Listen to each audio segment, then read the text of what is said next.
And I thought to myself, what better title than disrupt yourself or be disrupted? Because here I was minding my business and someone disrupted my life. I had no plan. I didn't even know how to move on after that. So I thought it's best for us to start having these conversations, maybe on a bigger scale, about disrupting your own self. The whole purpose of it was for us to have uncomfortable conversations, right?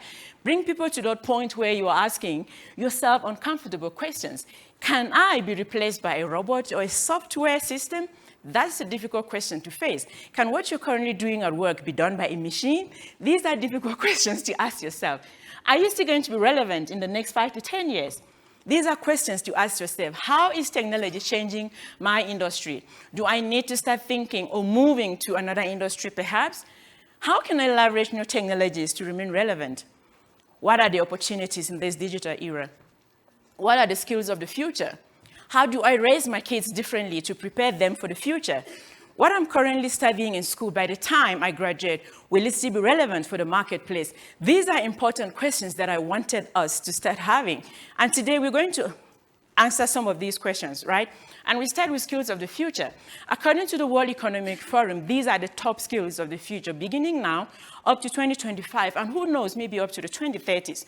But these are the skills of the future. And if you look closely, what a lot of people consider skills, and I want to do this, I want to be an engineer, I want to be a doctor, I want to be, all of that. If you look at the skills, you will find that these are not mentioned. Not that they are not important, but they are not mentioned. Why? Because the world is changing. It's more about what you bring to the table rather than certification. All right, that is where the world is changing. Skills of the future, I will just highlight on 5: innovation, active learning, creativity, resilience, which is more on your emotional intelligence. Curiosity, I'll circle it for a reason. I will just talk about this quick as we move on. But let's look at innovation as a skill of the future. Innovation at its core is about solving problems. You cannot say you are innovative if you are not solving problems. Okay? Innovative thinking can be defined as thinking that leads to new ideas and solving problems, or maybe improving on existing solutions that were brought maybe by previous generations. You should be able to improve on those solutions, and that is really about innovative thinking. Our human survival instinct is extraordinarily powerful. The fight or flight mode responds when you get to that point, then you are being forced to start thinking in an innovative manner, like, how do I get myself out of here? Innovation is now a major determinant for success within many, if not all, industries, okay? The next point is being a lifelong learner. If you see that kid sitting on a table, I'm intentional about putting that image there because lots of people are writing with pen, and they don't want to erase it when it's no longer serving them. So the reason it is on pencil is that whatever ideas that served you in the past, if they're no longer relevant for the times in which we're living, erase them. That is why there's a pencil, and that's why there is an eraser. Because some people are so stuck in the past that even though these ideas, even though these strategies are no longer serving for the times in which we're living, they are stuck on them. They are stuck on them. And one of my favorite quotes is from Alvin Toffler about the future, and he said, "The illiterate of the 21st century will not be those who cannot read and write, but those who cannot learn, unlearn, and relearn." That is a skill we all sitting here needs to learn. It doesn't matter what you studied 5 years ago. It doesn't matter what you studied even last week. The world is moving so fast and at such an exponential rate that you need to be quick in writing and erasing if it's no longer serving you. Anyone who stops learning is old, whether you are 20 or 80. So lifelong learning is a skill that you need to be able to survive now and in the future, okay? The next skill is creativity. Creativity is the skill with the longest shelf life. Most certificates that people obtain 5 years ago, 10 years ago, 15 years ago, maybe back 20 years ago, they are no longer relevant for the marketplace. But creativity is the skill with the longest shelf life. According to World Economic Forum, most skill set, really, they are out of place in 2 to 3 years, 3 to 5 years. That is how fast skills are becoming obsolete, but not creativity. There will never be a time where your creative abilities become obsolete, like, no, the world no longer needs creative people. Do you see the world going there? I don't think so. So creativity is the skill with the longest shelf life. And the use of your imagination original ideas, to create something new. That's what creativity is all about. And creativity is not reserved only for artists, because when we talk about creative skills, people think, oh, maybe it's for musicians, maybe it's for fashion designers, maybe, it's, no, creativity is for everyone. No organization can really function without creative and innovative people, because an organization on its own cannot disrupt. It cannot innovate. It is the people within that organization that are creative and are disruptive that brings about change. Organizations are made of chairs, pens, strategies, and all of that, but it's people that brings about disruptive change. And unless those people are creative, unless you are creative within any organization, then there is really no place for you.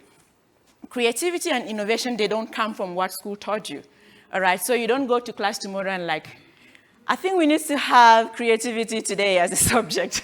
It doesn't work like that, okay?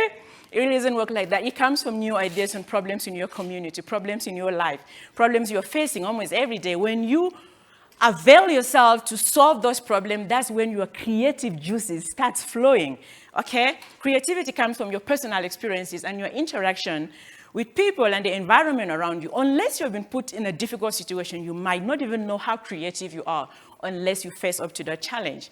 The next skill is curiosity, which is really not on the list of skills from the World Economic Forum, but the purpose I put it here is that if you listen when I was telling my story, I mentioned that at some point I became curious as to what is driving retrenchment. All right? And look at where it led me on the path in which I am today. So when you become curious and you have the ability to wonder and ask questions, what is happening around you and all of that, that becomes a skill, because it is from being able to wonder and imagine that you can be able to have new ideas where you can solve problems within your community or within your organization or wherever you are. You have to stay hungry for new information. It gives you an edge, really. It makes you relevant. Curious people are always trying new things. They're always asking questions. They're always searching for answers. And they're questioning, more importantly, conventional thinking.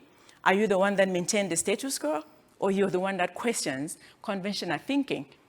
Then curiosity is something you need to strive forward. Before I go forward, curiosity is not your ability to, they call it what, eardropping on people when they're having a conversation. No, that's not what I'm talking about, okay?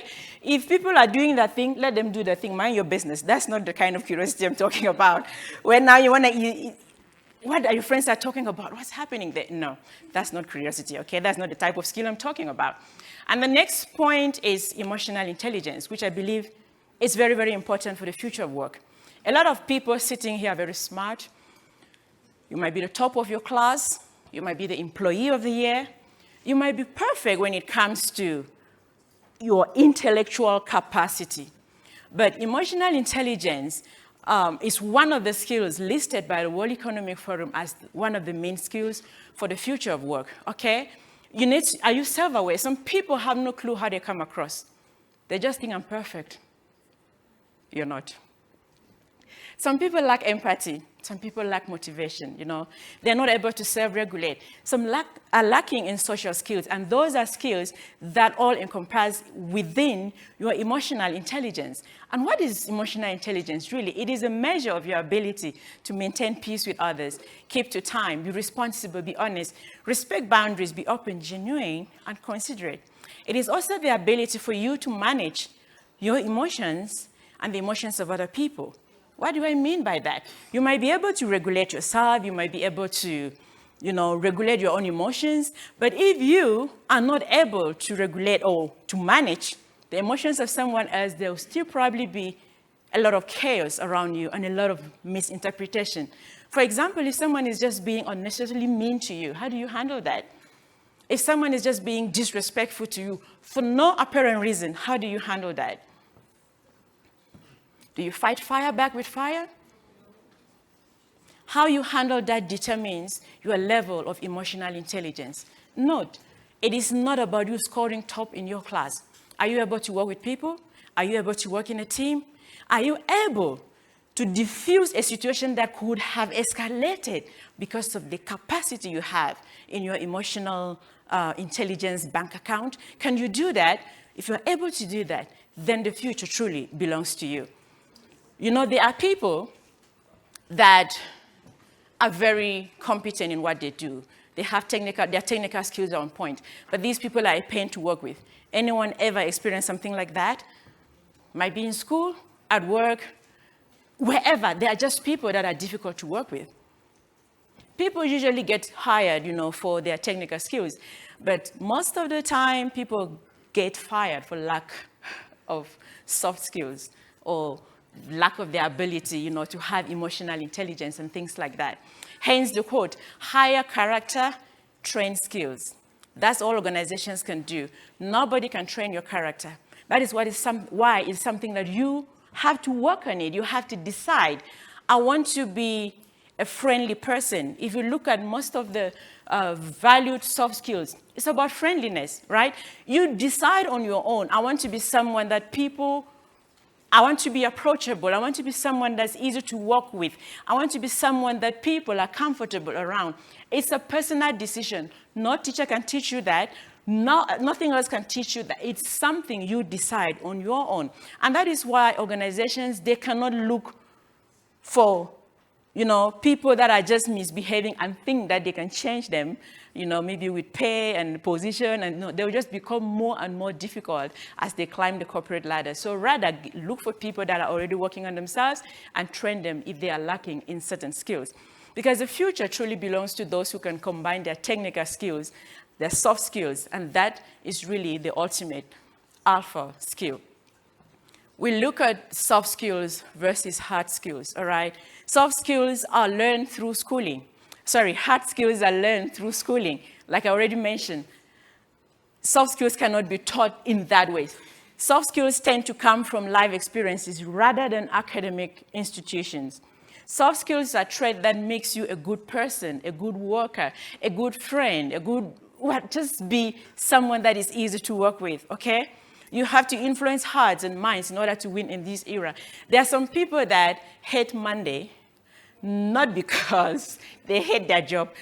When weekend comes and it's over, like, oh my God, I'm going to go have an encounter with that boss or with that colleague again.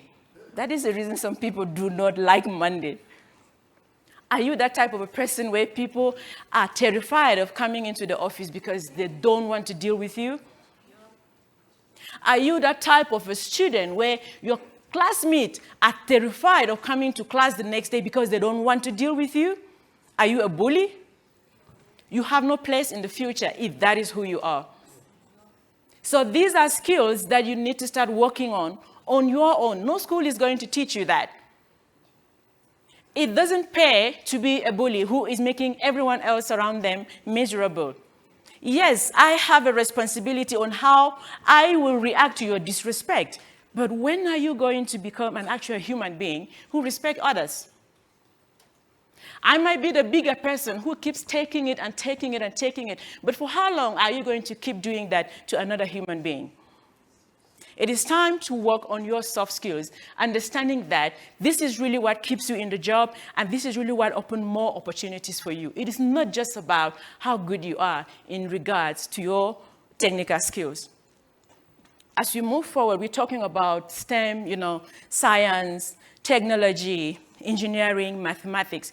And there is this phrase called stempathy that was coined by Thomas Friedman. Anyone interested in that can read on his work. And it refers to the integration of empathy, resilience, compassion in the study of STEM subjects. All right, the future is STEM, yes. But if we are raising people that are tyrants, people that are difficult to work with, it is going to be a disaster. So start working on your ability to have empathy for other people, your ability to have compassion for other people, communicate with other people, to be resilient in life, because then you have the whole package, which is what? Stempathy. Stempathy is really about being human in an era of robots and intelligent machines. A lot of people are already working a lot with systems and softwares and machines. When they do have an encounter with an actual person, it should be meaningful. It shouldn't feel like you are relating with another robot. The person should leave feeling, oh, I actually had an encounter with a human being. Because this is where the world is going. There will be so many machines we'll be working with, so much software we'll be working in the future. Robotics will be working in the future, so much that when you actually have an encounter with an actual human, it will be meaningful. It should be refreshing. They should leave your presence feeling like, wow, that was really a meaningful encounter. That was really a meaningful conversation. So skills are not just about technical skills. These might seem like little things, but believe you me, many people have lost their jobs because they lacked those skills, okay? Stempathy is really about skills and attributes that cannot be downloaded. They cannot be coded into a software. They cannot be found in algorithm, at least not yet. Where artificial intelligence is going, we might get to that point where machines are able to have empathy, and all of these things over human. And I pray we don't get there. Imagine a machine being able to feel for another human being much more than a human being. Where does that place us? If we get to that point, where people are preferring to relate with machines than with another human being. That is one thing we have that machines should not take away from us. Our ability to feel as humans, our ability to treat other people as human beings. People usually don't quit jobs. People quit bad bosses. People quit toxic work culture because they don't want to deal with other human beings. If we continue being toxic to one another, what are we going to do? We're going to drive the transition from humans to machine even more faster. That is what is going to happen. If organizations realize that keeping 5,000 employees is more detrimental to the goal they're trying to achieve, they will cut it down to 2,500 and replace you with a machine. Do you want that? You better become human. All right? Mindset. We could talk here till tomorrow, but if you don't have the right mindset, nothing really changes. The mind is where the revolution begins. That is why you need to unlock. Whatever is blocking you, you need to unlock your mindset. Life is not always perfect. There is always a possibility for a problem. There is always a possibility for disruption. You could get a phone call or a text message while sitting here and your life is completely disrupted. What type of mindset? How are you going to handle that? These are important things. The problem is not the end, but it's the beginning of a different kind of life. I experienced that in my own life. I thought when I lost my job, it was the end of the world for me, but it sort of placed me on a path in which I am today, and I absolutely love what I'm doing. If someone had convinced me I could love what I was doing previously much more than I love, I was like, no, thank you, I can't. But you see, this is really what I love doing. So have that mindset to adjust as the world changes, as things get thrown at you. Have the mindset to adjust. Have the right mindset, a different perspective towards life. Don't sit and cry, poor me. Why me? That's not the right mindset. Don't be a victim. The moment you put yourself as a victim, you hand over your power to whoever, because you can't solve your problem. Victims don't solve their problems, right? You know what victims does? Blame. It was. That's what victims do. They do. They blame everyone else. I'm like this because of. I'm like this because of. I'm like this because my parents are X, Y, Z. I mean, you know that much, then adjust. You know that much, at least, because you could get lost without really knowing where the problem is coming from. But the moment you know this is why I'm like this, it's an opportunity for you to make the right adjustment by doing what first, fixing up here, unlocking it. But as long as you are a victim, nobody can save you. Only you can save yourself. And it starts by adopting the right mindset. When you have the right mindset, then you are able to adapt to change. Charles Darwin said, it is not the strongest species that survives. It's not going to be based on your muscles, right? It's not going to be based on how strong you are. It's not going to be based on how intelligent you are. He said it's not the strongest species that survives, not the most intelligent. It is the one that is most adaptable to change. That is really an important skill of the future. Be like a chameleon. Is the environment pink? Adapt to that. Is the environment blue? Adapt to that.